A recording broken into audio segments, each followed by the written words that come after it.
नमस्कार, आप देख रहे हैं बिस्तक। मैं हूं रजत देवगन। आज जब इंडियन मार्केट्स की ओपनिंग होने वाली थी तो संकेत बेहद पॉजिटिव थे। अमेरिकन मार्केट्स अच्छे नोट पे बंद हुए थे। नैस्डैक में 2% की तेजी बन गई थी। ऊपर से एशिया बाजारों का मूड माहौल बहुत पॉजिटिव था। एसडेक्स बता रहा था कि भैया आज खुले तो 90 पॉइंट्स के गैप अप के साथ खुलेंगे और हो सकता है उससे भी ज्यादा तेज हो जाएं। तो खुशी के मारे तेज खुल गए। आज के सत्र में निफ्टी का गैप अप था, 123 पॉइंट्स के उछाल के साथ खुल गए और तेजी बढ़ी। तो एक बार निफ्टी 168 पॉइंट्स ऊपर था, एक बार निफ्टी बैंक 503 पॉइंट्स ऊपर था, लेकिन ऊपरी स्तरों पर टिके नहीं और वन वे ट्रैक पे टूटते चले गए। ये जो खुशी थी मात्र 15 मिनट की थी, उसके बाद तो जो बिकवाली देखने को मिली आज के सत्र में संभल ही नहीं पाए। साल के निचले स्तर पर क्लोजिंग दिखा दी, 17,000 का लेवल भी तोड़ दिया। आज के दिन का ओपन था निफ्टी का 17,166, 17,211 आज के दिन का हाई है, लेकिन आज के दिन का लो है 16,938, क्लोजिंग है 16,972 की। 71 पॉइंट्स आपको क्लोज टू क्लोज नीचे जरूर दिखाई देगा, लेकिन ऊपरी स्तरों पर ले जाकर पटका है। आज अच्छी खासी धुलाई कर दी है बुल्स की। इसके अलावा निफ्टी बैंक 359 पॉइंट्स के लॉसेस के साथ हुआ है बंद। सेंसेक्स 344 अंकों की गिरावट के साथ हुआ है बंद। एक खबर आई जो ब्लूमबर्ग के हवाले से थी और हुआ यह कि क्रेडिट स्विस जो पहले ही share all time low levels पे कामकाज कर रहा है, आज एकदम से हड़कंप मच गया। हुआ यह कि ब्लूमबर्ग ने इंटरव्यू किया है, सबसे बड़ा शेयर होल्डर जो है वो है सऊदी नेशनल बैंक, जो क्रेडिट स्विस का सबसे बड़ा शेयर होल्डर है, उसका इंटरव्यू किया गया मैनेजमेंट का। तो उन्होंने ये बोल दिया कि क्या लिक्विडिटी अगर सिचुएशन कमजोर पड़ती है, लिक्विडिटी की जरूरत पड़ती है, तो आप क्रेडिट स्विस की मदद करोगे? तो सऊदी नेशनल बैंक ने बिल्कुल मना कर दिया। उन्होंने बोला कि वित्तीय सहायता नहीं देंगे, कुछ भी हो जाए हम वित्तीय सहायता नहीं देंगे। और ये बताऊं आपको कि क्रेडिट स्विस का जो सबसे बड़ा शेयर होल्डर है सऊदी नेशनल बैंक, उसकी 9.9% हिस्सेदारी है। उन्होंने बोला एक फूटी कौड़ी नहीं देंगे, ये स्टेटमेंट थी। और जैसे ये स्टेटमेंट आई वैसे ही आपको पता है कि बैंकिंग सेक्टर में जो शेयर्स हैं वो कांप रहे हैं। और ये तो यूरोप का बैंक है क्रेडिट स्विस, तो उसके बाद तो वन वे ट्रैक पे ही गया। 6-7% तो इंट्राडे के दौरान जब हमारे मार्केट्स बंद होने वाले थे तब तक तो क्रैश कर चुका था। उसके बाद देखते हैं कि क्या हालत देखने को मिलती है, लेकिन रिकॉर्ड लो लेवल्स पे क्रेडिट स्विस का जो शेयर है वो पहुंचता हुआ नजर आया। तो हड़कंप मचा हुआ ऐसे में बैंकिंग सेक्टर में। कोई भी नेगेटिव स्टेटमेंट बहुत ही जबरदस्त काम करती है और ऊपरी स्तरों पर हो जाती है मुनाफा वसूली। हालांकि कल के सत्र में यूएस में जो बैंकिंग स्टॉक्स थे वहां पर निचले स्तरों से बहुत तगड़ी खरीदारी आई थी। 25-25, 30-30% उछल गए थे कल के सत्र में स्टॉक्स, लेकिन स्टेबल नहीं है। आज देखते हैं कि यूएस मार्केट से क्या कुछ रुझान देखने को मिलता है। तो बाजार जैसे मैंने बताया ऊपरी स्तरों पर ले जाकर पटका है। निफ्टी पे आज के दिन का हाई है 17,211, क्लोजिंग आई है 16,972 की, यानी कि 239 पॉइंट्स ऊपरी स्तरों पर आज हल्के होते हुए नजर आए। लगभग 1.38% बैठता है गिरावट। इसके अलावा निफ्टी बैंक अगर उच्चतम स्तर से देखोगे, यानी कि आज के हाई से 39,914 का हाई था और क्लोजिंग हुई है 39,051 की, यानी कि 863 पॉइंट्स लूज कर दिए, 2% से ज्यादा बैठता है ये।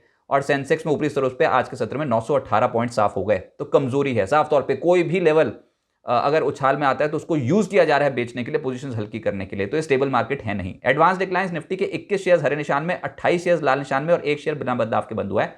जो तेजी पकड़े हुए थे वो थे अदानी ग्रुप के स्टॉक्स, इसलिए अदानी एंटरप्राइजेस लगभग 6.25% उछला।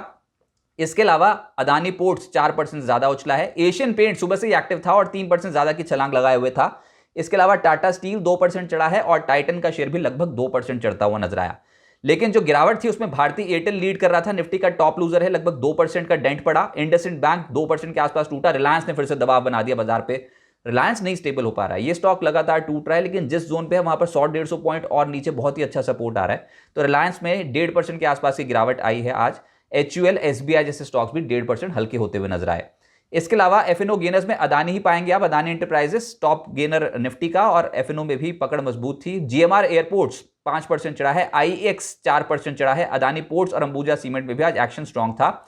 जो गिरावट वाली लिस्ट है उसमें एस्ट्रल लिमिटेड पाएंगे, 3% नीचे बंद हुआ। आरबीएल बैंक 3% टूटा है। मदरसन लगभग 2.5% टूटा। जुबिलेंट फूड्स और वोडा आइडिया भी 2% से ज्यादा हल्के होते हुए नजर आए। अदानी ग्रुप के स्टॉक्स को रोज ट्रैक करते, कल के सत्र में तो टूटे थे, आज रीबाउंड कर गए बहुत सारे स्टॉक्स। अदानी एंटरप्राइजेस लगभग 6.25% चढ़ा। अदानी पोर्ट्स 4% चढ़ा। अंबुजा लगभग 4% चढ़ा है। एसीसी बिल्कुल फ्लैट था। Adani green 5% upper circuit lock. Adani Wilmer 2% चढ़ा। अदानी ट्रांसमिशन लगभग 2% चढ़ा। एनडीटीवी 1% चढ़ा। लेकिन जो बाकी दो स्टॉक्स है अदानी पार और अदानी टोटल गैस वो हल्के हो गए। अदानी टोटल गैस में 5% की करेक्शन थी आज। अदानी पार 2.25% टूटा है। सेक्टर स्पेसिफिक नेगेटिव ज्यादा हैं और वो भी फाइनेंशियल और बैंकिंग। आपको पता है कि वो इस समय सबसे कमजोर कड़ी है मार्केट की। तो पीएसयू बैंक्स टूटे हैं। Bank of Baroda, Canara bank, bank of India, SBI, union bank, PNB 1% से 2.25% के आसपास हल्के हुए हैं। प्राइवेट बैंक्स में भी आरबीएल बैंक 3.25% टूटा है। इंडसइंड बैंक, एचडीएफसी बैंक 1% से 2% ढेर हो गए। एक्सिस बैंक, आईसीआईसीआई बैंक और सिटी यूनियन बैंक भी आज के सत्र में कमजोर थे।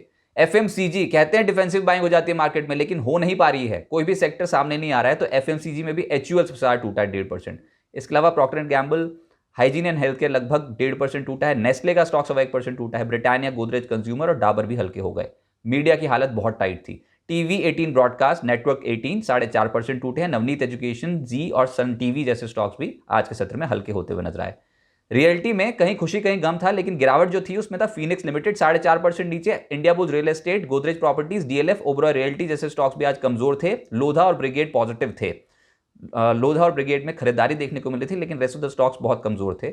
ऑयल एंड गैस स्पेस में भी मिला जुला रुझान देखने को मिल रहा था। अदानी टोटल तो कमजोर था ही, इसके अलावा गुजरात गैस, जीएसपीएल जैसे स्टॉक्स 2% नीचे थे। रिलायंस इंडस्ट्रीज ने टेंशन बना दी बाजार पे आज। आईजीएल, एमजीएल कमजोर हुए, लेकिन जो चढ़े उसमें थे ऑयल इंडिया, पेट्रोनेट कमाल कर गया आज के सत्र में। इसके अलावा BPCL, IOC, HPCL oil marketing companies आज के सत्र में तेज थी।